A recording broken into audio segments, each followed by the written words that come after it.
நேபாளத்தில் நடந்த விஷயங்கள் உங்களை எப்படி பாதிச்சிருக்கு? இங்கே வாங்க. திடீர்னு மழையெல்லாம் இல்லை, ஆனால் திடீர்னு பார்த்தீங்கன்னா டமார்னு பனி உடஞ்சி இது உடஞ்சி வெள்ளமாக வந்து செகண்டில் அப்படி 4 செகண்டில் எல்லாம் சதன்னு சகதியாக மாறிப்போச்சு. என்ன நடந்துச்சு ஏது நடந்துச்சுன்னு யோசிக்க கூட முடியலை. இதை பார்த்தீங்க இல்லையா? இதனால் நீங்கள் உங்களுடைய மனசில் என்னென்னலாம் தோணுச்சு, எப்படியெல்லாம் இயற்கையோடு இருக்கணும் கேட்டோம்ல, பதிலை அற்புதமாக சொல்லியிருக்காங்க. இப்போ நேபாளத்தில் நடந்த இந்த சம்பவங்கள் எல்லாமே எதை உணர்த்துது அப்படின்னா, நிரந்தரம் இல்லாத இந்த வாழ்க்கை, இந்த உலகம் அப்படின்றது வந்து என்றைக்கு விஸ்வரூபம் எடுக்கும் அப்படின்ற ஒரு விஷயம் தான். மக்கள் வந்து இதை யாருமே எதிர்பார்த்துருக்க மாட்டாங்க. அவங்களுடைய கனவுகளை நோக்கி தான் ஏதோ ஆசைகளோடு எவ்வளோதோ இதுகளோட போயிருப்பாங்க. அது பார்க்குற போதே ரொம்ப கஷ்டமாக இருந்தது. பாவம், அந்த உயிர்கள் எல்லாமே எவ்வளோ வந்து கஷ்டப்பட்டிருப்பாங்க. இவ்வளோ இந்த விஞ்ஞான யுகத்துலையுமே வந்து இன்னைக்கு நம்ம வந்து நிலவுக்கே வந்து மனிதர்கள் அனுப்பிட்டோம்.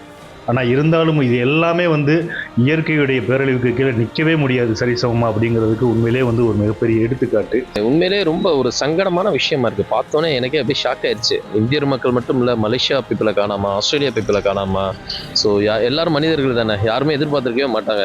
ரொம்ப கொடூரமாக இருக்குது, பார்க்குறதுக்கே ரொம்ப கஷ்டமாக இருக்குது, மனசு கஷ்டமாக இருக்குது. அவ்வளோ தண்ணி வந்து அடித்து அவ்வளோ மக்கள் போயிட்டாங்க. தமிழ்நாட்டுக்கு சேர்ந்தவங்க உயிரோட நல்லபடியாக வரணும். ரொம்ப இதாக இருக்குது, நம்மளுக்கே கொடூரமாக இருக்குது. இந்த ஹாலிவுட் படத்துலலாம் கிராஃபிக் சீன்ஸ்ல வர மாதிரி இருந்தது. வீடியோஸ் பார்த்தேன், ரொம்ப சங்கடமா இருக்குது. தப்பிச்சு மூடி ஓட முடியாது போல் இருக்குது, அந்த அளவுக்கு பயங்கரமா வருது. எங்க நடந்தாலும் மக்கள் எல்லாரும் ஒன்று தானே, அதனால அந்த எண்ணத்துல தான் பார்க்கணும். ரொம்ப வருத்தத்துக்குரிய விஷயமா தான் இருக்கும். எத்தனையோ விபத்துக்களை சந்திச்சிருக்கோம். அதோட நேபாளத்தில் நடந்திருக்க இந்த பனிக்கட்டி உறவினால் ஏற்பட்ட பொதுமக்களோட பாதிப்பை பார்த்தா மிகவும் வருத்தத்துக்கு தான் செயலாக இருக்குது. இந்த மாதிரி ஒரு சம்பவம் கேட்டதுல இருந்து என்னோட ஒரே பிரார்த்தனை, அவங்கள கொண்டு வந்து இங்கே சேப்பா, அம்பாள் கொண்டாந்து சேப்பாங்கிற ஒரு நம்பிக்கையில தான் நான் இங்கே வந்திருக்கேன். நல்லபடியாக எல்லாரும் வந்துருவாங்கங்கிற நம்பிக்கையோடு இருக்கும். கண்டிப்பாக வருவாங்க.